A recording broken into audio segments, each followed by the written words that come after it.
టిడ్కో ఇళ్ల లబ్ధిదారులకు good news అండి. రాష్ట్రంలో ప్రస్తుతం అసెంబ్లీ సమావేశాలు అయితే జరుగుతున్నాయి. ఈ సమావేశాల్లో పలువురు శాసనసభ్యులు అడిగిన ప్రశ్నలకు రాష్ట్ర ప్రభుత్వం ఈ టిడ్కో ఇళ్లకు సంబంధించి కీలక ప్రకటన అయితే చేసింది. అసెంబ్లీ సమావేశాల్లో వివిధ నియోజకవర్గాలకు సంబంధించిన ఎమ్మెల్యేలు టిడ్కో ఇళ్లకు సంబంధించి ఎప్పుడు లబ్ధిదారులకు అందిస్తారు అంటూ ప్రశ్నించడం జరిగింది. 5 ఏళ్లు రాష్ట్రానికి ముఖ్యమంత్రిగా చేసిన వైఎస్ జగన్మోహన్ రెడ్డి గారు ఈ టిడ్కో ఇళ్లను పూర్తి చేసి తమకు అందిస్తుందని లక్షలాది మంది ఆశగా ఎదురు చూశారని, కానీ గత వైసీపీ ప్రభుత్వం ఈ టిడ్కో ఇళ్లను నిర్లక్ష్యం చేసిందని, పేద లబ్ధిదారులు ఇంటి అద్దెలు కట్టుకోలేక అనేక ఆర్థిక బాధలను అనుభవించారని, ప్రస్తుతం కూటమి అధికారంలోకి వచ్చింది కాబట్టి ఈ ఇళ్లను త్వరగా పూర్తి చేసి ఎప్పుడు లబ్ధిదారులకు అందిస్తారో తెలియజేయాలంటూ ఈ మేరకు పలువురు శాసనసభ్యులైతే అసెంబ్లీ వేదికగా ప్రభుత్వాన్ని కోరడం జరిగింది. దీంతో రాష్ట్ర ప్రభుత్వం కూడా ఈ యొక్క టిడ్కో ఇళ్లకు సంబంధించి ఈ గడువులోగా పూర్తి చేసి లబ్ధిదారులకు అందిస్తామంటూ కీలక ప్రకటన అయితే చేసింది. ఈ టిడ్కో ఇళ్లకు సంబంధించి ప్రభుత్వం ఎలాంటి ప్రకటన చేసింది, ఈ ఇళ్లను ఎప్పటిలోగా పూర్తి చేస్తారు, ఎన్ని లక్షల ఇళ్లు పెండింగ్ లో ఉన్నాయి, లబ్ధిదారులకు ఈ ఇళ్లను ఎప్పుడు అందిస్తారు తదితర పూర్తి సమాచారాన్ని నేను మీకు ఈ వీడియో ద్వారా తెలియజేస్తాను. ప్రభుత్వ పథకాలు, పెన్షన్, రేషన్ కార్డ్, ఉద్యోగ సమాచారం, ఏది ప్రభుత్వం నుంచి తాజా సమాచారం వచ్చినా వెంటనే ఉన్నది ఉన్నట్టుగా నేను మీకు తెలియజేస్తూ ఉంటాను. ఈ సమాచారాన్ని మీరు మీ మొబైల్ ఫోన్ ద్వారా చూసి తెలుసుకోవడం కోసం ఈ పవన్ టాక్స్ తెలుగు ఛానల్ ని లైక్ చేసి సబ్స్క్రైబ్ చేసుకోండి.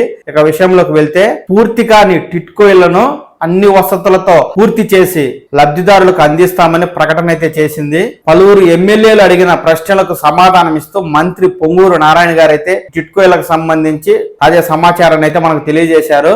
2014-19 మధ్య కాలంలో అప్పటి తెలుగుదేశం పార్టీ లక్షలాది మంది నిరుపేదల కోసం టిడ్కో ఇళ్లను నిర్మించిందని, అయితే 2019లో వైసీపీ ప్రభుత్వం రావడంతో అప్పటికే 90% పూర్తయినటువంటి టిడ్కో ఇళ్లను మిగతా 10% నిర్మాణం పూర్తి చేసి లబ్ధిదారులకు ఇచ్చినట్లయితే తెలుగుదేశం పార్టీకి గుర్తింపు వస్తుందన్న ఒకే ఒక్క కారణంతో అప్పటి వైసీపీ ప్రభుత్వం ఈ టిడ్కో ఇళ్లను నిర్మించి లబ్ధిదారులకు ఇవ్వకుండా మొండి చేయి చూపించిందని, ఇప్పుడు కూటమి ప్రభుత్వం అధికారంలోకి వచ్చింది కాబట్టి ఈ టిడ్కో ఇళ్లకు సంబంధించి ప్రభుత్వం ప్రధాన దృష్టి సారించిందని తెలియజేశారు.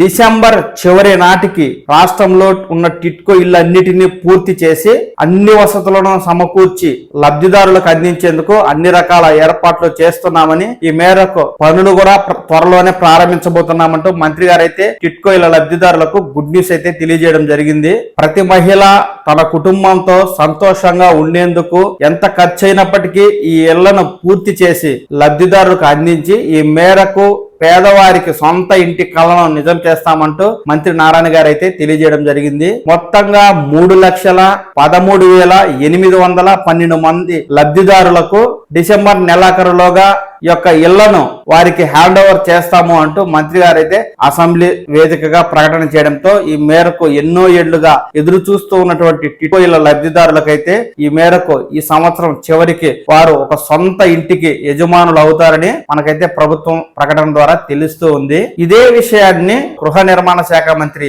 కేపీ పార్థసారథి గారు కూడా మీడియా సమావేశంలో వివరాలను వెల్లడించడం జరిగింది. ఈ సంవత్సరం డిసెంబర్ చివరి నాటికి టిడ్కో ఇళ్లను పూర్తి చేసి లబ్ధిదారులకు అందిస్తామంటూ ఆయన తెలియజేశారు. టీడీపీ హయాంలో 90% పూర్తి చేసిన టిడ్కో ఇళ్లను వైసీపీ పరిపాలనా కాలంలో మౌలిక వసతులను కల్పించి లబ్ధిదారులకు అందజేయడంలో వైసీపీ ప్రభుత్వం విఫలమైందంటూ కూడా మంత్రి గారు గత ప్రభుత్వాన్ని విమర్శించడం జరిగింది. గృహ నిర్మాణ శాఖ మంత్రి పార్థసారథి గారు అలాగే మంత్రి నారాయణ గారి వివరణ మేరకు ఈ సంవత్సరం డిసెంబర్ చివరి నాటికి టిడ్కో ఇళ్ల లబ్ధిదారులకైతే గృహ ప్రవేశాలు చేసుకునేందుకు అన్ని రకాల వసతులను సమకూర్చి ఈ మేరకు లబ్ధిదారులకు ఇళ్లను అందజేస్తామంటూ ప్రభుత్వం కీలక ప్రకటన అయితే విడుదల చేసిందండి. ముందు ఈ టిడ్కో ఇళ్లకు సంబంధించి ప్రభుత్వం నుంచి ఎలాంటి తాజా సమాచారం ఉన్నా నేను ఉన్నది ఉన్నట్టుగా మీకు తెలియజేస్తూ ఉంటాను. ఈ సమాచారాన్ని మీరు తెలుసుకోవడం కోసం ఈ ఛానల్ ని లైక్ చేసి సబ్స్క్రైబ్ చేసుకోండి.